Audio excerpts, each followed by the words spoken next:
বড় কথা হলো এই, স্যাম কাইলি নামে একজন ওয়ার্ল্ড ফেমাস ডিফেন্স অ্যানালিস্ট আছে, স্যাম কাইলি। আপনি এর নামটা একটু মনে রাখেন। উনি স্যাম কাইলি তার নাম। উনি একটি কথা বলেছেন যে উনি আফগান যুদ্ধের একটা ফিরিস্তি দিয়েছেন। আপনি খেয়াল করবেন যে আফগানিস্তানকে বাগে আনতে আমেরিকা ব্রিটেনের সাথে মিলে 30,000 সৈন্য নামিয়েছিল, খেয়াল করবেন।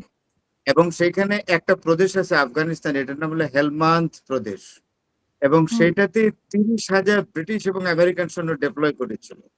এবং তারপরেও কিন্তু হেলমান্দ প্রদেশ পুরোটা আয়ত্তে আনতে পারেনি। শেষ পর্যন্ত এখান থেকে আমেরিকান এবং ব্রিটিশরা সৈন্য প্রত্যাহার করেছিল। তো এখন হেলমান্দ প্রদেশটার 28 গুণ বড় হলো ইরান। ইরান হলো প্রায় 17 লক্ষ বর্গ কিলোমিটারের দেশ, লোক হলো 9 কোটি। এখন যে একটা প্রদেশ আফগানিস্তানের হেলমান্দ, সেটাই নিয়ন্ত্রণে আনতে পারে না এই 30,000 ব্রিটিশ এবং আমেরিকান সৈন্য দিয়ে। আর সেই জায়গায় সারা ইরান আপনার ওই 10,000 15,000 সৈন্য দিয়ে আর 20,000 না 30,000 সৈন্য দিয়েই সেটা আপনার ইরানের ভূখণ্ডে গিয়ে নামবে।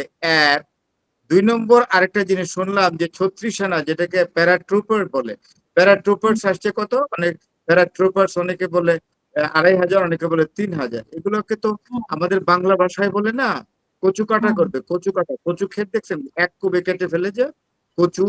হ্যাঁ, আমরা ছোটবেলায় পান করে কচু গাছে কোপ দিতাম, কেটে যেত।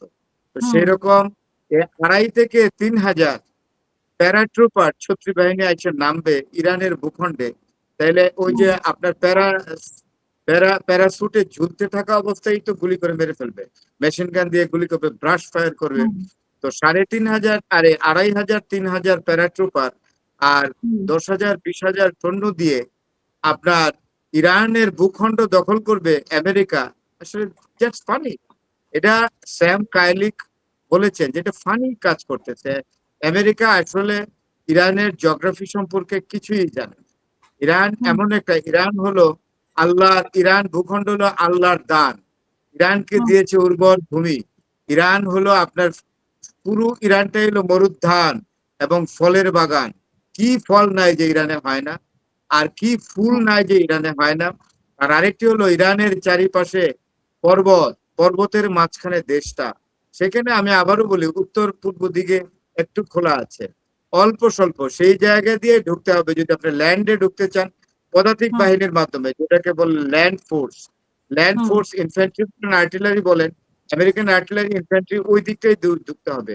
তাই ইরানের আইআরজিসি আর আপনার বলে ইরান আইআরজিসি আছে 6 লক্ষ, তাই না? ইরানের আইআরজিসি আছে 6 লক্ষ।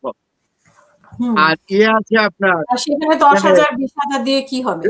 ট্রেডিশনাল আর্মি আছে 10,000, 1 মিলিয়ন, 10 লাখ। তাইলে ওই একটু অংশ তো অবশ্যই দখলে নিতে পারবে। মানে ওই একটু অংশ দিয়ে কিভাবে ঢুকবে? ওইটা তো অটোমেটিক্যালি ইরান তাদের বিরাট মিলিটারি পাওয়ার দিয়ে বন্ধ করে দিবে। সুতরাং এইগুলো দিয়ে তো পারবে না। কোনটা নিচ্ছি? আচ্ছা, আপনার বারবার ফোন আসতেছে।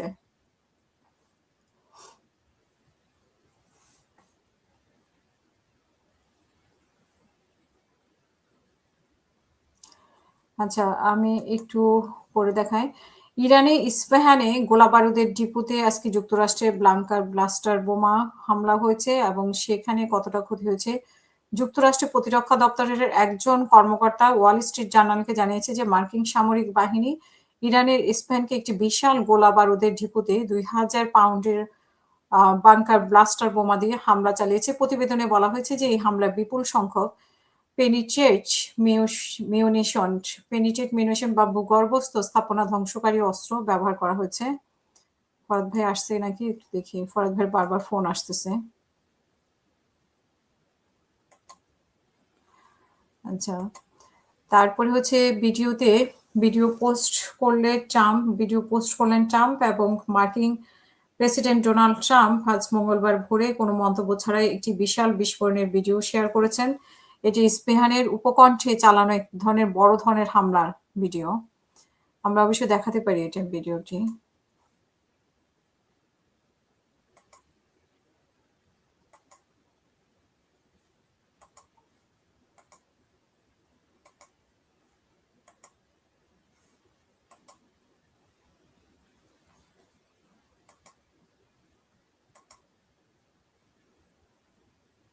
এই ভিডিওটি শেয়ার করেছে।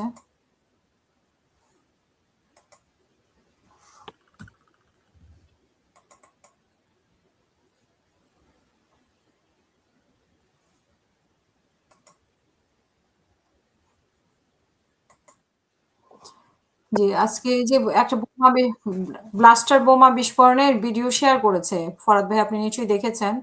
ডোনাল্ড হ্যাঁ, ট্রাম্প ইস্পাহানে যেই ব্লাস্টার বোমা করেছে, তারা মেরেছে। তো কিছু না, এটা 500 ভূগর্ভস্থ আছে। যাই হোক, আপনি যে কথাটা বলছিলেন, হ্যাঁ, আহ, আমি আপনাকে আরেকটা গুরুত্বপূর্ণ তথ্য দিই। আপনার ল্যান্ডে কখনো সৈন্য নামাতে পারবেন না। আমি যার কথা বললাম যে মানে স্যাম কায়েলি, উনি কিন্তু মিলিটারি ডিফেন্স বিশেষজ্ঞ, অর্থাৎ প্রতিরক্ষা বিশেষজ্ঞ। উনি খুব ভালো জানেন এবং পরিষ্কারভাবে বলে দিয়েছেন। উনি উনি একটি কথা বলেছেন যে 10,000 20,000 কেন, 10 লক্ষ সৈন্য দিয়েও আমেরিকা এবং ইসরায়েল কখনো আপনার ভিতরে ইরানের ভূখণ্ডে প্রবেশ করতে পারবে না। এটা ইম্পসিবল, সিম্পলি ইম্পসিবল। এটা মাথায় রাখতে হবে। আপনাকে আরেকটা চাঞ্চল্যকর তথ্য দিই। আপনি কি, আপনার কাছে বোধহয় নিউজ চলে যাওয়ার কথা, ইরানের হুম, পার্লামেন্টে গতকাল একটা বিল পাশ করে ফেলেছে, প্রায় প্রায় হুম, পাশের পথে, করেই বোধহয় ফেলেছে। সেটা হলো হুম, এনপিটি, নিউক্লিয়ার প্রলিফারেশন ট্রিটি থেকে ইরান বেরিয়ে আসছে। এবং ইরানের একটা পার্লামেন্ট বিল আনা হয়েছে। এই বিলের মাধ্যমে ইরান সরকারকে, ইরানের ইসলামিক গভর্নমেন্টকে বলে দিয়েছে যে না, ইরানকে আর এনপিটি তে থাকার দরকার নাই। এই হুম, হুম, নিউক্লিয়ার হুম, প্রলিফারেশন ট্রিটি যেটা, এটাতে থাকলে আমরা আমাদের নিউক্লিয়ার পাওয়ারকে ডেভেলপ করতে পারবো না। এবং আমাদেরকে সব সময় ইন্টারন্যাশনাল অ্যাটমিক এনার্জি এজেন্সির কাছে আমাদেরকে সবসময় দায়বদ্ধ থাকতে হবে। তারা তাদের ইনভেস্টিগেটর আসবে, তারা ইনভেস্টিগেশন করবে, এইসব ঝামেলা।